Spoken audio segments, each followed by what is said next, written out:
Mesdames, messieurs, fidèles téléspectateurs de Vitrine 24, bonjour ou bonsoir, ça dépend de l'heure à laquelle vous nous recevez. Et aujourd'hui, nous sommes encore revenus pour vous parler du mariage. Et surtout, vous savez, le mariage n'est pas quelque chose de très facile dans le monde d'aujourd'hui. Aujourd'hui, nous allons parler de mots du mariage. Et je ne vais pas continuer cette émission sans vous remercier, en tout cas, de continuer à nous suivre sur les plateformes électroniques, YouTube, Twitter, Facebook et surtout de nous écrire sur le numéro qui est juste affiché là en bas de vos écrans. Et merci encore de partager ces petits bouts de la journée avec nous. Et je ne suis pas seul sur ces plateaux. Je suis avec le berger Charles que j'ai dit bonjour. Bonjour, monsieur Rick. Vous allez bien aujourd'hui? Oui, par la grâce du Seigneur. Et sans plus tarder, nous allons entrer dans notre vif du sujet, le sujet du jour où nous allons parler de mots dans le mariage. Les souffrances dans le mariage, pour bien expliquer à nos téléspectateurs. Berger Charles, qu'est-ce que vous pensez du mariage? Expliquez-nous d'abord le mariage selon la compréhension biblique. Oui, nous l'avons, chacun de nous le sait que c'est une institution divine et Dieu a fixé les objectifs pour instituer ces mariages et l'homme dans ces mariages ne reste pas dans la pensée de Dieu, dans cette volonté de Dieu, et sous l'influence d'une pensée contraire à ce que Dieu veut du mariage. C'est ainsi qu'aujourd'hui, on peut dégager les mots. Le mariage en tant que tel, je voulais qu'on aborde plus sur le bienfait du mariage, avant vraiment d'entrer dans le vif du sujet. Oui, le bienfait du mariage, la parole de Dieu, puisque c'est dans le contexte de celui qui l'a institué, qui est notre Dieu créateur. Dans le mariage, il est toujours bien à un homme de ne pas être seul. Donc être à deux, c'est un bienfait. Et quand les personnes sont à deux, l'un a l'autre comme confident. C'est un bien puisque quand on se confie à quelqu'un, on se défoule. Dans le sens du soutien. Oui, pour obtenir un soutien, et dans ce soutien, c'est un accompagnement, soit par un conseil, qui peut édifier, apprendre, et non le conseil qui ne peut pas édifier, qui n'est pas apprendre. Et le bon conseil, c'est par rapport à la volonté de Dieu. Bref, le bienfait du mariage est multiple. Il y a d'abord la femme qui apporte le bienfait à l'homme, puisqu'elle est porteuse de la joie de l'homme. Elle est porteuse du bonheur de l'homme. Et Dieu dit, quand tu as trouvé une femme et que vous vivez, si tu trouves une femme ici, femme, vous avez trouvé le bonheur. C'est vrai, c'est une autre dimension, il ne faut pas aller trouver les femmes hommes ou trouver homme-femme. Là, il n'y a pas de bonheur, il faut trouver une femme.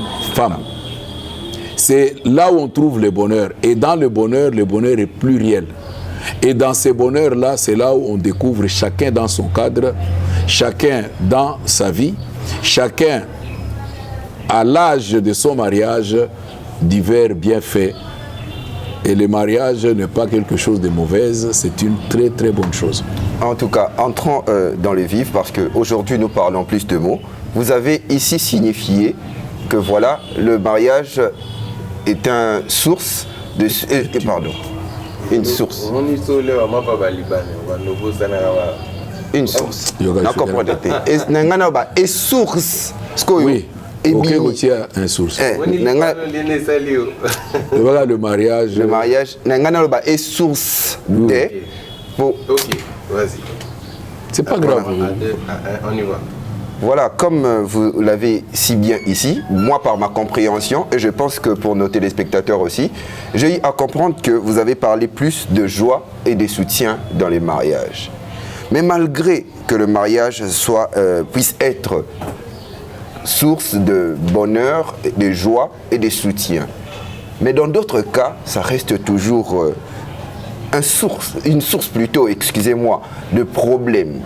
En tout cas, dites-nous, berger, quelles sont les principaux sources de maux dans le mariage? le mot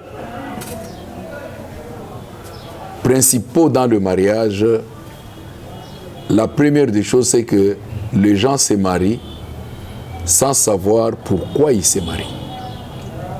Puisque quand on est ignorant, ne sachant pas pourquoi on se marie, et ces gens-là qui ne savent pas pourquoi ils se marient, se focalisent surtout sur un point, devenir une même chair.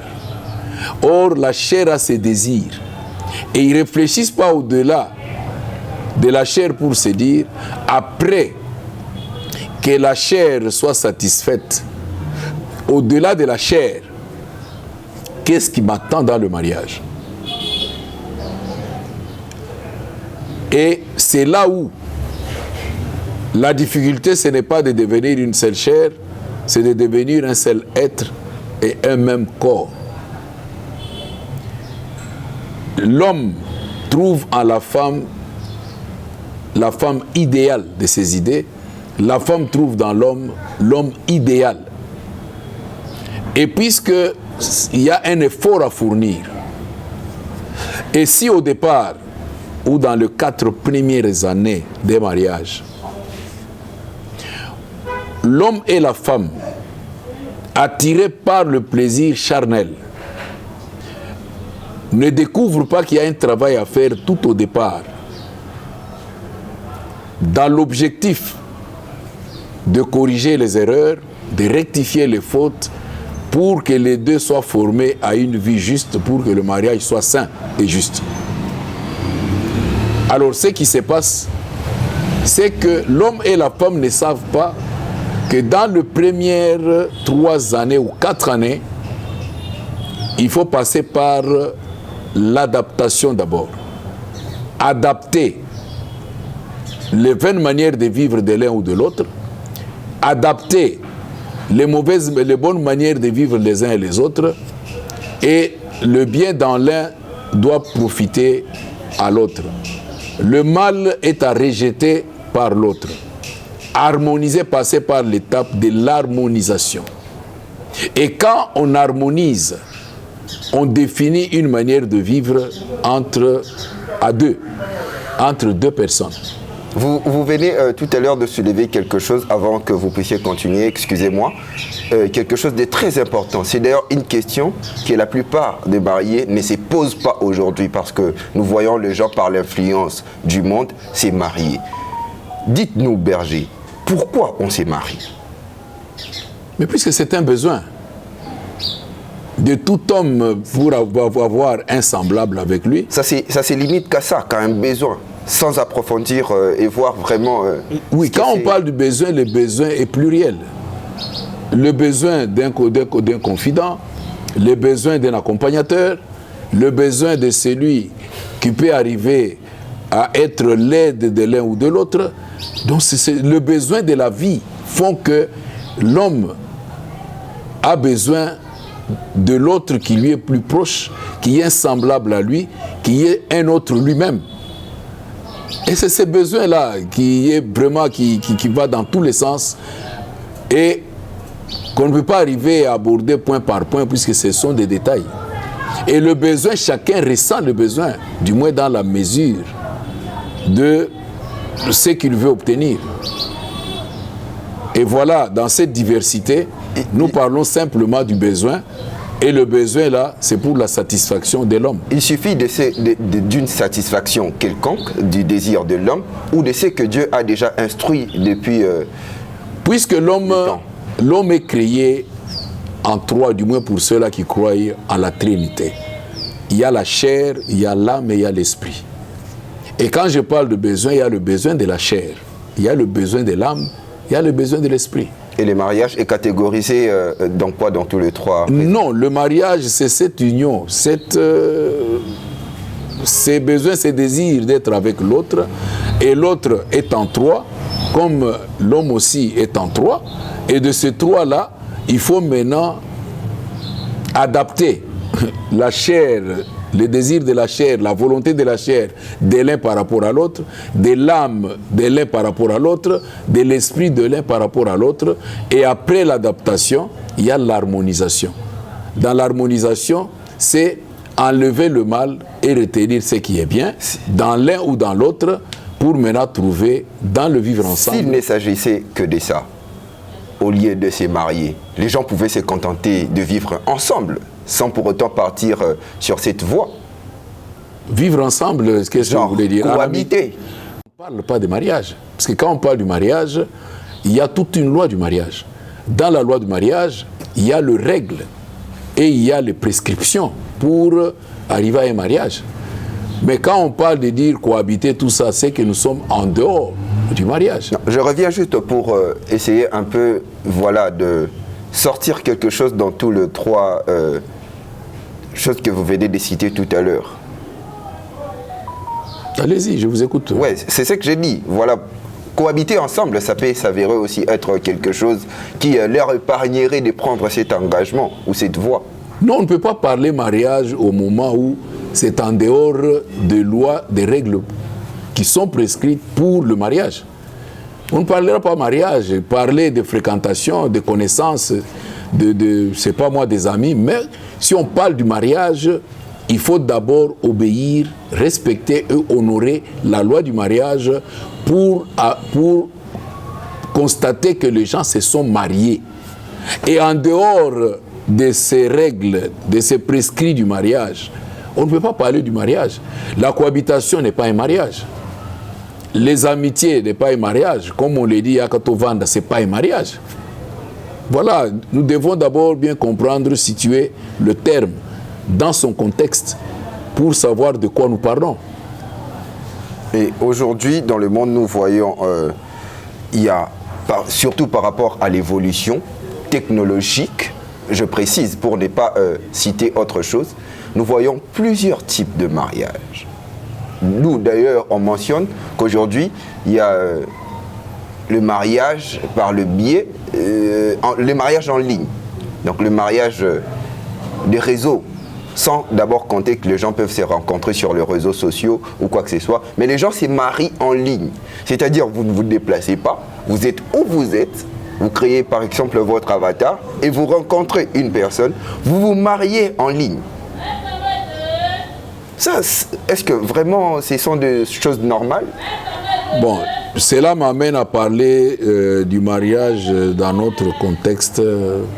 Berger, vous avez dit tout à l'heure qu'il y a le loi qui régime le mariage. J'aimerais bien savoir quelles sont ces lois. C'est la loi du mariage. Et dans cette loi du mariage, pour me la comprendre, il y a une procédure à suivre dans les prescrits. Alors, dans la loi du mariage, on peut dégager les saintes ordonnances pour un saint mariage. On peut y dégager les règles du mariage.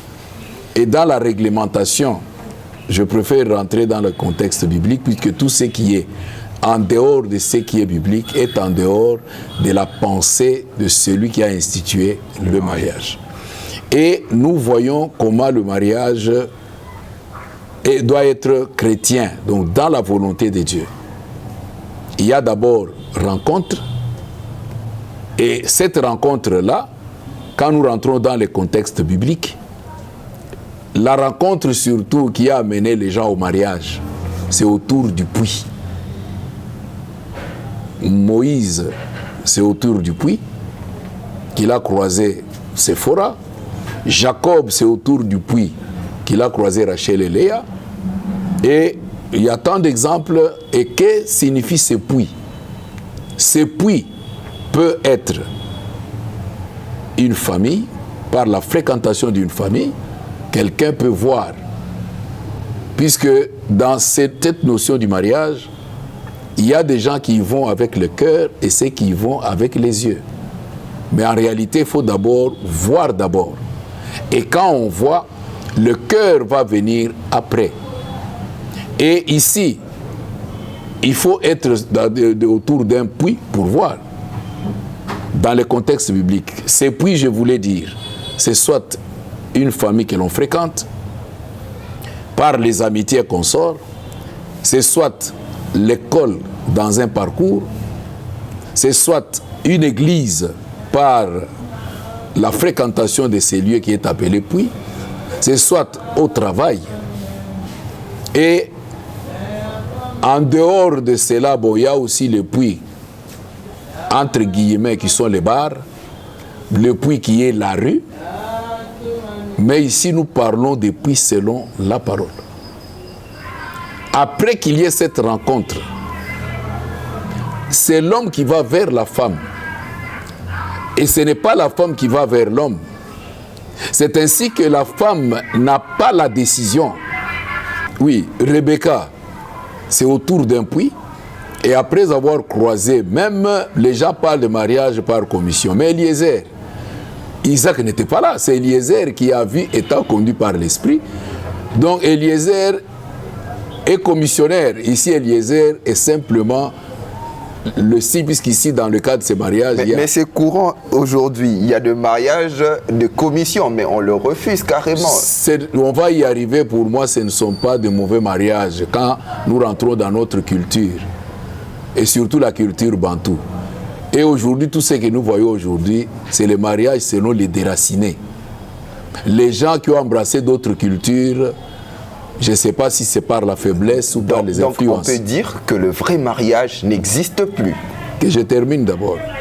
Rebecca croise Eliezer. C'est là où on a ouvert la parenthèse de la commission, on va y revenir. Mais la première des choses qu'il a dit à Eliezer, allons chez nous. C'est-à-dire que la fille s'est remise à sa famille. Et la famille a entendu l'homme. La parole révélant l'homme, Dieu les a convaincus que c'est sur le bon chemin. Et ils sont passés par maintenant les autres étapes, remettre le présent et la dotation. Et voilà comment, avant, l'homme a exprimé le sentiment, Eliezer, qui devait être le même sentiment de son maître Isaac, puisque quand il est parti, Isaac les attendait, sans se communiquer ici par le Saint-Esprit. Et il a dit que voilà, ça en est terminé pour moi, je dois partir avec elle. Ils ont voulu demander l'avis de la fille. Et la fille a dit, je préfère partir. On l'a libérée, elle est partie. Et aujourd'hui, ce n'est pas le cas. Et tout ce qui n'est pas dans le contexte institué par Dieu, ce sont des prétextes, des mariages sous des prétextes. Voilà un peu, quand j'ai parlé dans la loi du mariage, de principes et les règles pour la procédure, et dans notre culture, c'est là où je vais arriver sur aujourd'hui, ce qu'on rejette parlant des commissions. Le mariage était fondé sur les témoignages. C'est ainsi que dans la sagesse, notre sagesse africaine, il est toujours conseillé aux jeunes de dire, quand tu vas et que tu regardes et que tu vois une fille, tu as le besoin, tu ressens le besoin de dire que c'est elle que tu peux choisir. Va avec les yeux avant le cœur. Et avec tes yeux, que l'œil droit regarde la fille, que l'œil gauche regarde l'environnement de la fille. Quand tu as le témoignage de l'œil gauche et de l'œil droit, maintenant il faut y mettre le cœur. Répétez un tout petit peu, expliquez bien à nos téléspectateurs.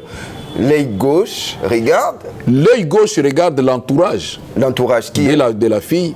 L'œil droit regarde la fille. J'aimerais un peu que vous nous expliquiez. Donc ici, il y a le témoignage de l'environnement. C'est-à-dire, dans l'environnement, dans ceux-là qui sont dans les proximités, il y a toujours ceux qui peuvent parler dans le bien et le mal. Mais le bien doit peser sur le mal, mais avoir la conviction en soi-même que tout celui aussi qui peut parler du mal n'est pas sincèrement dans le mal. Et l'homme écoute, mais en regardant avec l'œil gauche. En réalité, c'est écouter l'environnement. De l'œil gauche à l'oreille gauche, de l'œil droit, la fille, en regardant sa conduite, son comportement et ses manières. Par exemple, par des échanges. Il faut échanger. On parle par exemple d'un parent. Papa, la fille commence à diaboliser son père. Mais c'est la preuve que si la fille a diabolisé son père, qui est un homme qui doit être son exemple, tu crois que quand il viendra chez toi, il aura un bon comportement à ton égard? Puisque dans le mariage, quand le papa, le père confie ou donne la fille à un homme, il lui donne comme dans l'état d'une fille. Et c'est à l'homme de faire d'elle une femme. Maintenant, si les fondements sont déjà renversés, détruits, l'homme ne peut pas y arriver pour changer la femme, la fille en femme. Donc, même si l'homme arrivait à aimer la femme, il ne peut pas l'épouser parce que, voilà, la conduite ou l'environnement n'est déjà pas à son avantage ou n'a pas l'aidé à être la personne que l'homme veut qu'elle soit.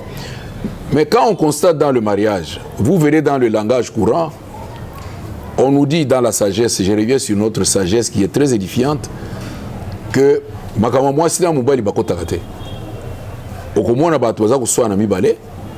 mais il continue à procréer. L'un en parole rejette l'autre, si je puis dire, devant les gens, mais ils sont toujours ensemble. Alors c'est un mystère. Mystère pourquoi? Puisque sur le besoin charnel, ils sont ensemble, mais parlant maintenant de la conduite, du comportement et des habitudes, ils ne sont pas ensemble. Et c'est ce qui divise, c'est ce qui sépare d'abord dans le cœur. Et les gens restent entre eux, mais le cœur déjà partagé. Et la séparation dans un mariage, qui est un mot, commence par le cœur. Donc l'être ensemble, entrer par la même porte, partager le même repas, partager la même maison, le cœur séparé, c'est là où commence d'abord le mot du mariage. Et si l'écart devient trop grand, maintenant le monde constate qu'il y a ici maintenant séparation. Mais on nous dit couramment que le cœur a ses raisons. On peut dire que même si l'homme arrivait à aimer, ou si un homme n'aime pas la femme et qu'il constate son environnement, parce que ici vous avez dit tout à l'heure que il ne faut pas d'abord venir avec son cœur. Il faut venir avec l'œil gauche, partant de l'œil gauche à l'oreille gauche et de l'œil droit à l'oreille droite.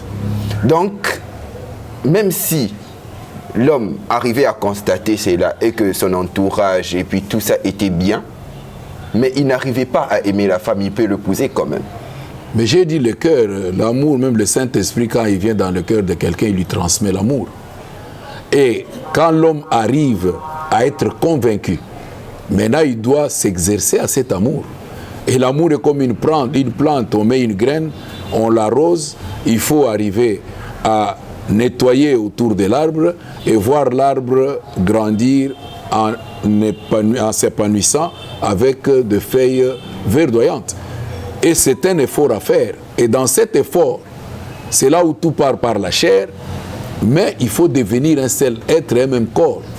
C'est-à-dire avoir le même sentiment, les mêmes envies, le même idéal.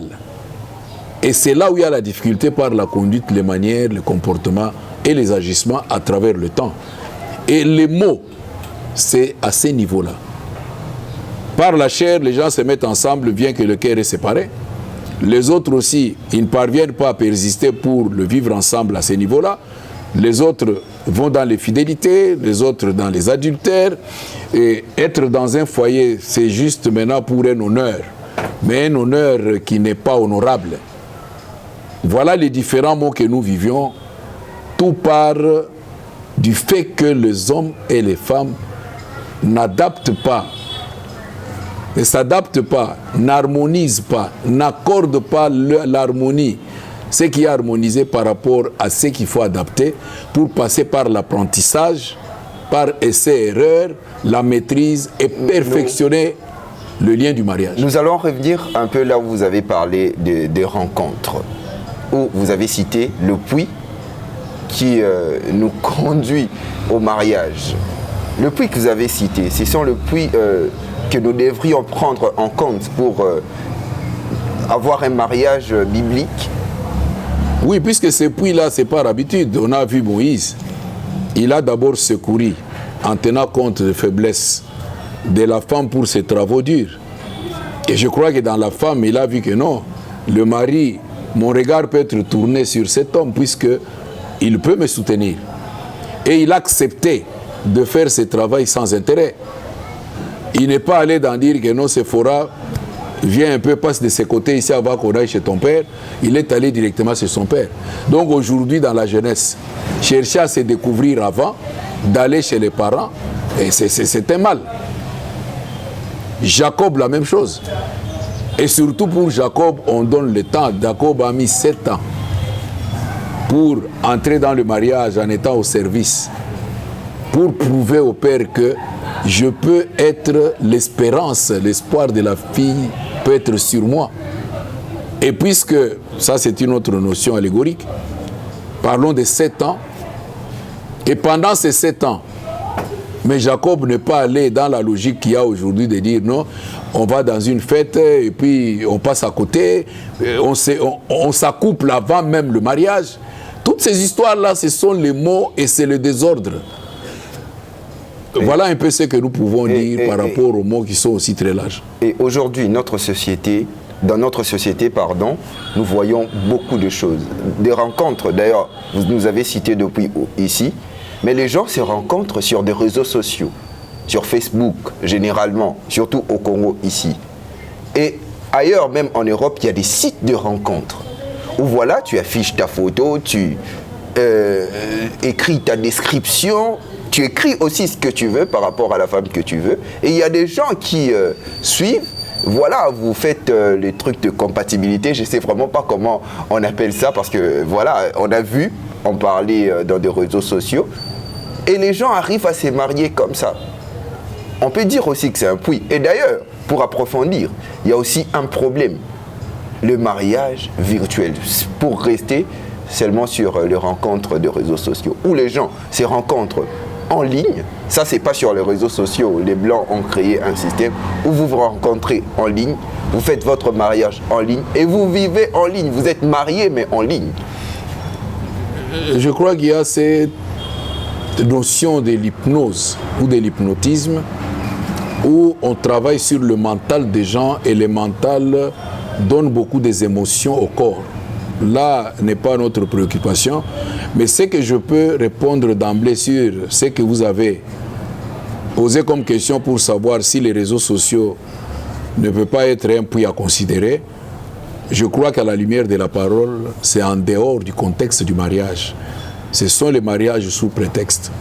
Et ce qui m'avait un peu plus édifié dans ce que je vais dire, je suis arrivé à poser une question à une fille. Tout ce qu'elle m'a dit avec sincérité. Il ne faut pas trop vous poser des questions. Ce sont les mariages entre les blessés de guerre. Et j'ai trouvé que sa réponse était une réponse très édifiante. Quand il m'a dit que ce sont des mariages entre blessés de guerre. Je n'ai pas voulu entrer dans les détails pour qu'elle me dise ce qu'elle entendait par blessé de guerre, mais j'avais considéré quand même sa réponse puisqu'elle était édifiante. Et c'est de cette manière que je vais préférer te répondre. Okay. Oui, ce que je voulais dire, c'est que j'avais aussi appris ça, puisque dans tout état de cause, par curiosité peut-être malsaine, une question pareille peut être posée. Votre puits, sachant si, pour savoir si c'est dans le contexte de Dieu ou pas, bon, on m'apprend peut-être que c'est par les réseaux sociaux. Et ce mariage-là, j'ai voulu poser des questions. Il me dit non, papa, tikanayo, et ça n'a façon à mariage entre les blessés de guerre. Et j'ai considéré sa réponse pour ne pas aller dans les détails de sa pensée en parlant du terme blessé de guerre. Je trouve en cela une réponse que je puis vous donner. Alors, un mariage entre blessés de guerre, donc c'est en dehors du contexte de la parole de Dieu, ou dans le contexte de Dieu, on parle de saints mariages et des mariages justes. Et qu'est-ce que vous pensez, parce que vous avez énoncé ça tout à l'heure, qu'est-ce que vous pensez de mariage arrangé? Ça reste sur... Oui, dans notre tradition, les mariages arrangés étaient durables. Dans ce sens que, puisqu'on nous parle de cette histoire de commission, c'est que tu n'as pas aimé, mais on ne comprend pas la sagesse là-dedans. Je crois que ce sont des histoires où, dans notre tradition, on doit savoir remonter les jours d'autrefois et poser des questions à nos pères avant de porter n'importe quel jugement. Et le mariage arrangé, comment il y avait ces arrangements? C'est dans les détails qu'on peut avoir la vérité avant de prendre position pour rejeter l'aspect du biais de ce genre de mariage. Moi, je suis pour. J'ai parlé de regarder avec les yeux la fille et l'œil gauche l'environnement. J'ai parlé de la fréquentation des familles qui est un puits. Les gens habitent un même quartier, les gens se fréquentent, ou un ami vient fréquenter les autres. L'environnement immédiat, la personne voit le comportement, la conduite du père de la fille, le comportement, la conduite de la mère de la fille, et la vie de l'environnement. Les témoignages qu'a l'environnement par rapport à cette famille. Et quand la personne entend ça, la personne arrive à se dire non, ça peut être ma seconde famille. Maintenant, dans l'arrangement, ça c'est le choix de l'homme lui-même. Et il peut se décider pour dire, j'ai trouvé ici un puits.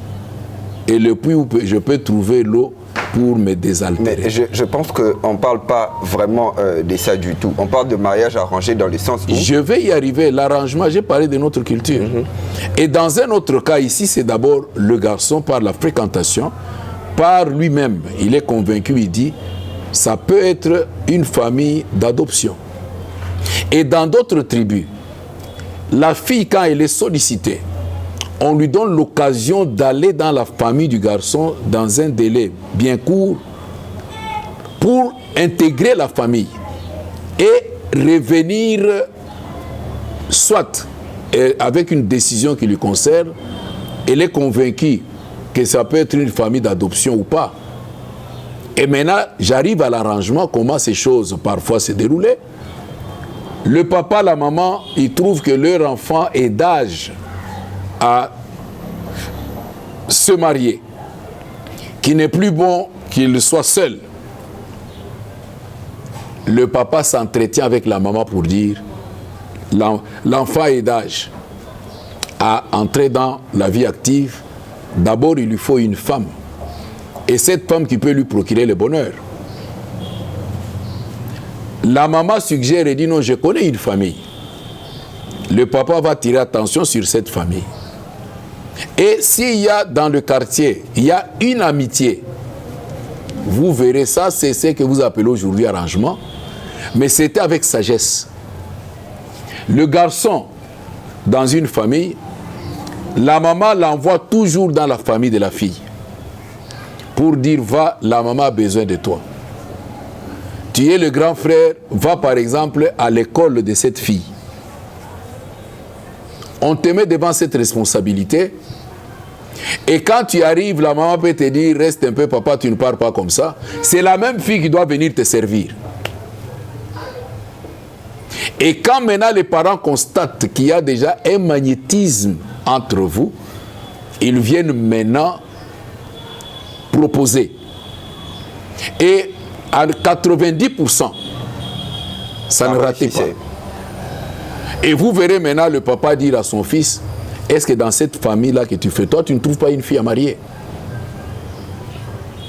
Ça éveille le garçon, va réfléchir, et le garçon reviendra automatiquement et dira, papa, oui, dans cette famille-là, je constate qu'il y a ceci. Quelle fille, ça tombera à pic sur la fille. Donc la modernisation aujourd'hui n'a fait que détruire les choses, parce qu'avant, nos parents mataient nos mamans, genre, les modeler à leur manière. Là, c'était notre problème. Là, moi, je ne suis pas pour ça, puisque notre société, notre civilisation est la meilleure. Sauf qu'aujourd'hui, nous n'avons pas pu faire évoluer cela dans l'adaptation, en conservant, comme des conservateurs, en adaptant notre culture au temps actuel. C'est une défaillance de l'homme ou de l'homme congolais. On préfère carrément le rejeter, mais il y a beaucoup de bonnes choses. C'est une source où nous devons beaucoup nous ressourcer pour essayer de faire de cette société congolaise une société de grandeur.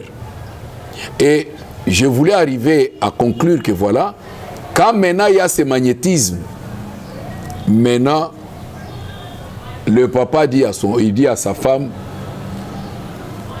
et Simbi, maintenant, numéro 9.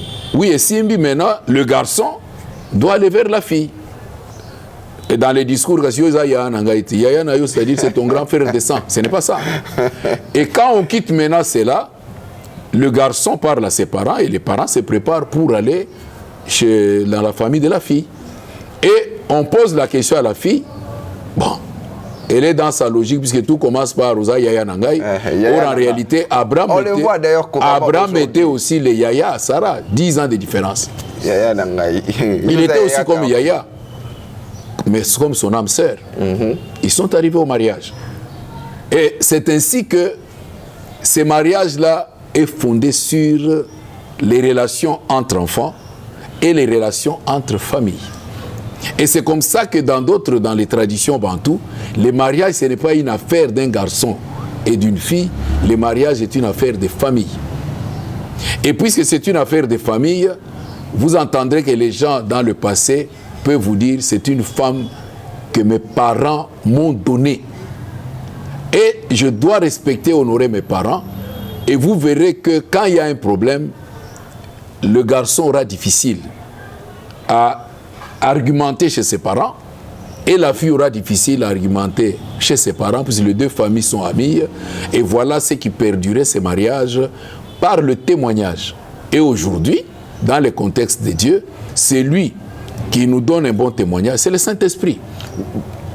Mais en dehors du Saint-Esprit, c'est le mauvais esprit dans le mariage hors contexte, en ligne, les mariages virtuels, et les mariages de Yagatovanda, toutes ces histoires-là, c'est en dehors de la volonté de Dieu et de ce qui est normal.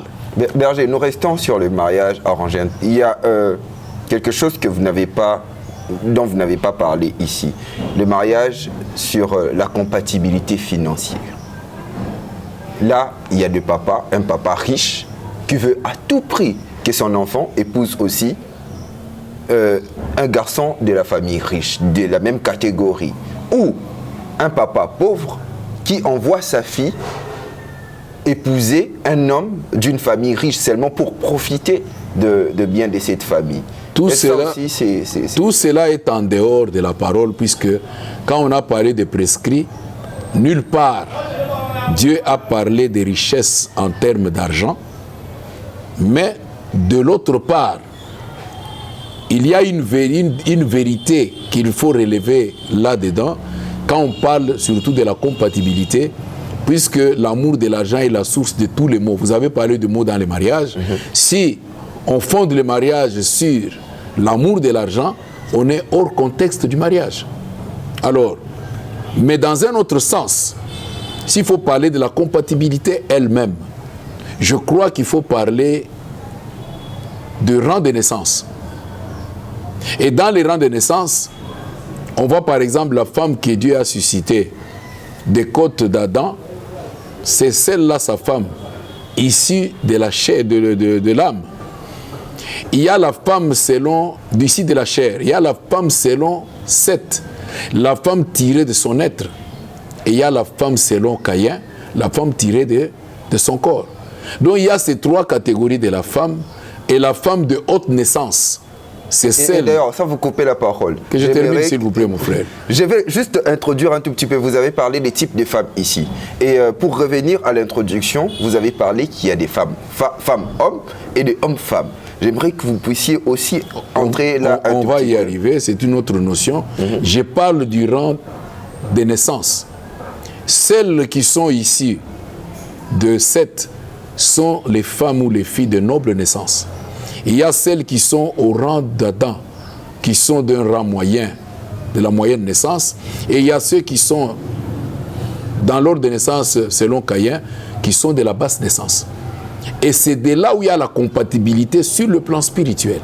Et quand on est dans le mariage selon la volonté de Dieu, il faut une fille de noble naissance à un garçon de noble naissance. Une fille de moyenne naissance à un garçon de moyenne naissance. Une fille de la basse naissance à un garçon de la basse naissance.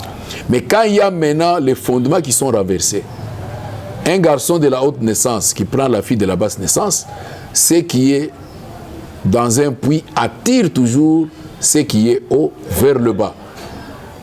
Et dans la spiritualité, c'est de cette compatibilité-là.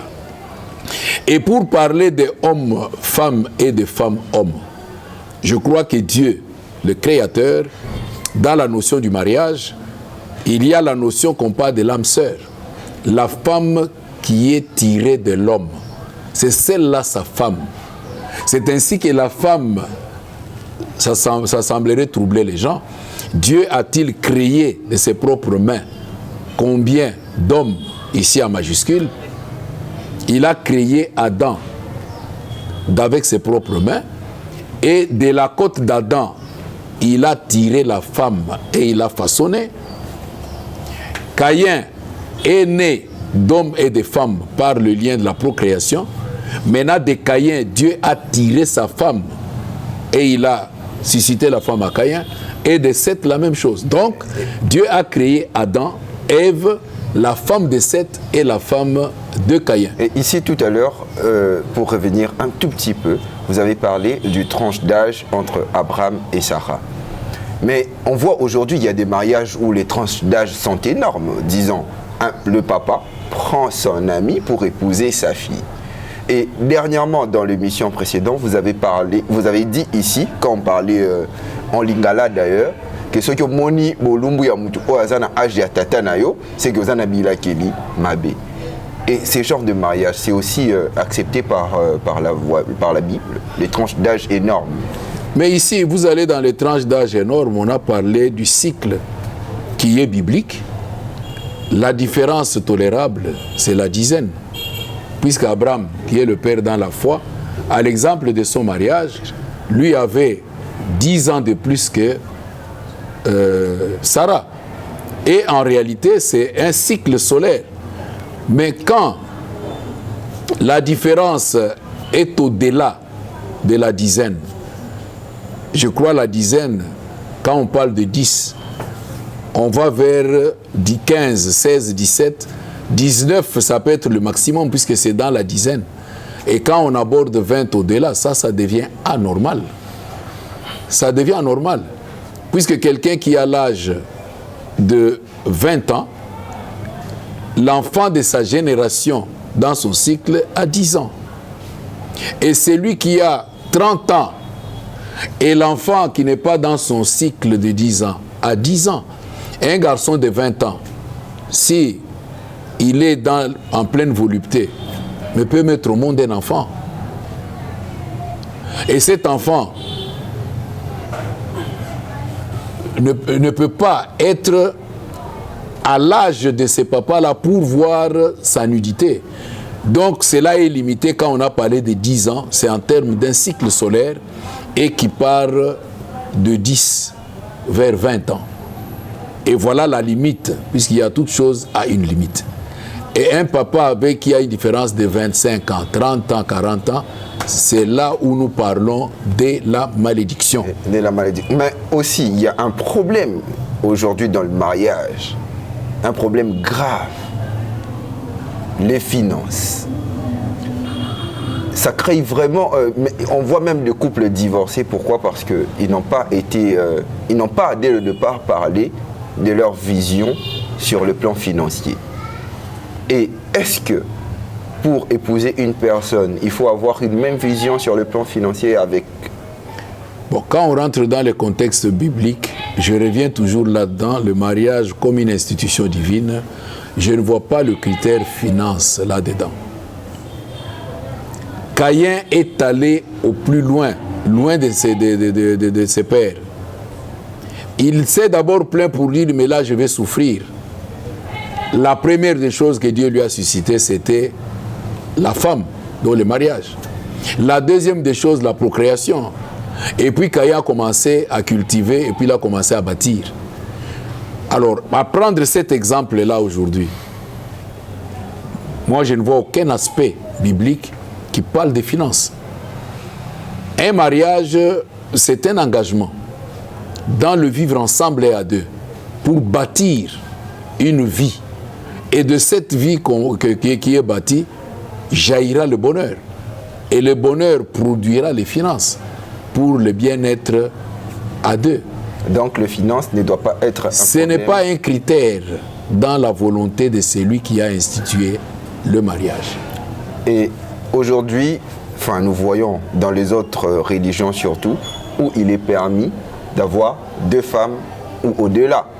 Mais est-ce que c'est biblique, c'est permis, selon, à la lumière de la Bible, bien sûr, d'avoir 2 femmes au-delà? À la lumière de la parole, quand on nous dit que Adam connut sa femme, c'est possessif. Et si la nature peut nous enseigner, je me rappelle bien, on a vu des gens qui se sont retrouvés polygames, puisqu'il y a d'autres personnes qui se retrouvent polygames au hasard, par les circonstances qu'ils ont connues dans la vie. Mais la question, c'est de savoir que tout ce qui est agaçant, ce qui est troublant, tout ce qui n'apporte pas la paix, n'est pas un bon modèle. L'homme est seul, mais il n'est pas omniprésent. Comment peut-il présent dans chaque maison, pendant chaque nuit? Puisque cela est impossible et agaçant. Je crois que c'est là où on peut constater par la nature des choses qui nous apprend que ce n'est pas bien. Et dans le contexte biblique, et on dit Adam connut sa femme, Caïn connut sa femme. Celle qui lui appartient, c'est singulier. Donc, la polygamie n'est pas une bonne chose dans le contexte du mariage. Mais aujourd'hui, c'est dérangeant. Il y a plus d'hommes que de femmes. Et plutôt, il y a plus de femmes que d'hommes aujourd'hui. Est-ce que pour établir l'équilibre, on ne peut pas... en fait, c'est pas autorisé d'avoir 2 ou 3, plusieurs femmes? Je crois qu'il ne faut pas aller donner des solutions à la place de Dieu. Puisque le vrai problème, c'est là où j'ai parlé de femmes-femmes, de hommes-femmes et de femmes-hommes. Et ce n'est qu'en Dieu que Dieu peut reconvertir cela. Puisque Dieu qui a créé, il a créé 12 milliards d'hommes en majuscule. Dans les 12 milliards d'hommes, il y a 6 milliards de femmes, 6 milliards d'hommes, pour que chaque homme ait sa femme. Et maintenant, le diable, quand il est venu perturber le mariage, hors contexte de celui qui a constitué le mariage, qui a institué le mariage, il a maintenant créé ces déséquilibres. Et là, c'est dans le mystère de la vie. Le diable ne peut jamais créer les âmes et les esprits. Il ne prend que dans ce que Dieu a donné. C'est comme ça que son monde est bâti à partir de l'homme. Et d'ailleurs, lui fait que la femme, quand il y a conception, il y a le sexe qui vient après, et c'est là où il intervient pour qu'il y ait plus de femmes que des hommes, pour arriver au comble de son immoralité. Et pendant l'immoralité où nous sommes aujourd'hui, puisque la Bible nous avertit du temps de Noé quand les hommes se multipliaient sur la terre, au temps de Lot quand les hommes se multipliaient sur la terre. Et c'est un constat, cette multiplicité, c'est en déséquilibre. Et la portion du diable, Ésaïe 4:1 nous avertit en disant, il y aura la proportion de 7 femmes pour un homme. Et c'est là où les femmes commenceront à aller vers les hommes. Et si les fondements sont renversés, les justes, que fera-t-il? Les gens doivent revenir à Dieu. Et dans la conversion de Dieu, donc il y a les hommes qui sont de l'extérieur, les hommes, mais dans leur intérieur sont des femmes. Il y a des femmes qui de l'extérieur sont des hommes, mais dans leur intérieur sont des femmes. Mais la condition de Dieu, c'est un homme dans l'homme extérieur qui est un homme dans l'homme intérieur. Un homme, une femme qui est dans son homme extérieur femme et dans son homme intérieur femme. C'est comme ça que il y a même aujourd'hui la peur des hommes vers les femmes, puisque lui, dans son parcours, il n'a croisé que les hommes dans leur intérieur, mais femmes dans leur extérieur. Et il commence à craindre. C'est comme ça qu'il faut trouver une femme qui est réellement femme pour trouver son bonheur. Exactement. Il ne suffit pas de dire que voilà, quand tu trouves celle qui est femme de l'extérieur, tu as trouvé ton bonheur. Nous courons derrière le temps. Nous allons prendre une dernière question. Et c'est ça, vraiment au bonheur. J'aimerais que vous puissiez l'expliquer en lingala. pour nanini pour tozala quand même en contact na bande konabiso o baloba lingala. Pourquoi le lot infidélité ya mobali est plus accepté que oyo ya basi?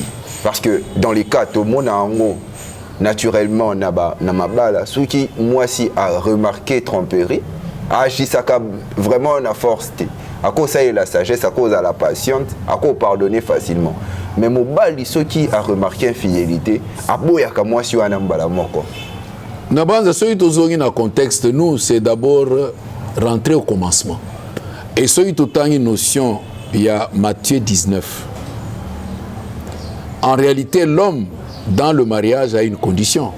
Yango moniler yeso ayebisi ba disciple na ye. Ba disciple ba yebisi que si telle est la condition dans le mariage pour l'homme, autant na balate. Yeso ayebisi bango nani akondi m'enseignement ya ke vanda lolengo zali. Puisque c'est un besoin. Et ce qu'on ko bala, il faut ondima. Maintenant à la question de savoir quand la femme est infidèle, la réaction de l'homme. Et quand l'homme est infidèle, la réaction de la femme, et la femme semble être affaiblie. Et l'homme semble être dur dans les décisions. Tout dépend de la nature de la femme et de la nature de l'homme.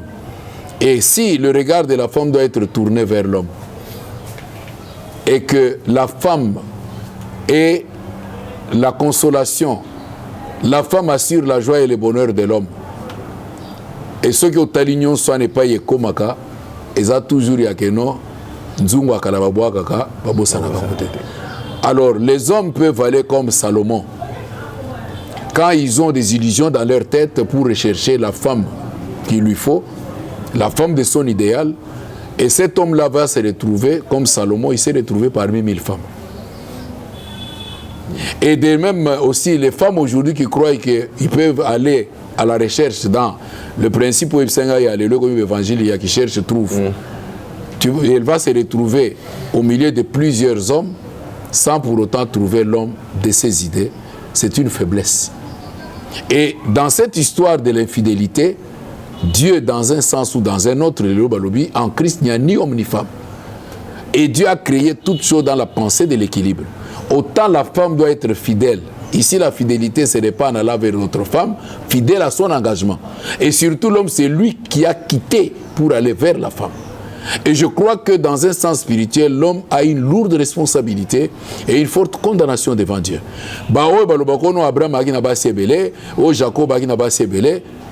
On nous dit dans le livre des Galates que c'était allégorique.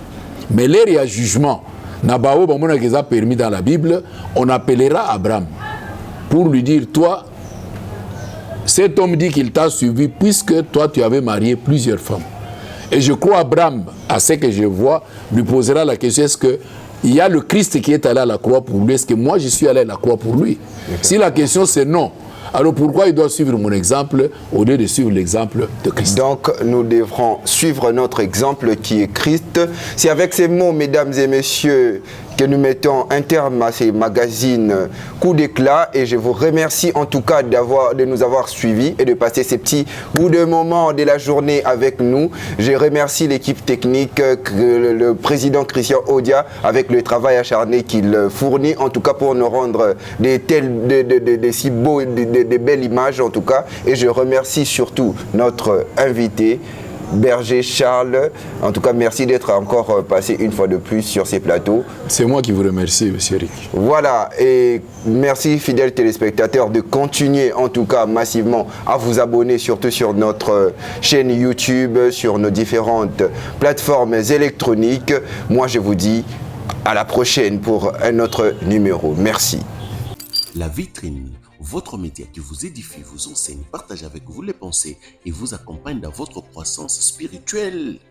Abonnez-vous sur nos différentes plateformes et sur notre page Facebook. En tapant sur la grille de recherche La Vitrine, dès que vous êtes sur la page, à votre gauche, aimez notre page et sur la cloche, abonnez-vous sur la page Vitrine. N'oubliez pas que nous sommes sur YouTube, Vitrine 24. Nous sommes sur Instagram, Vitrine 24 et sur Facebook, La Vitrine, pour votre édification.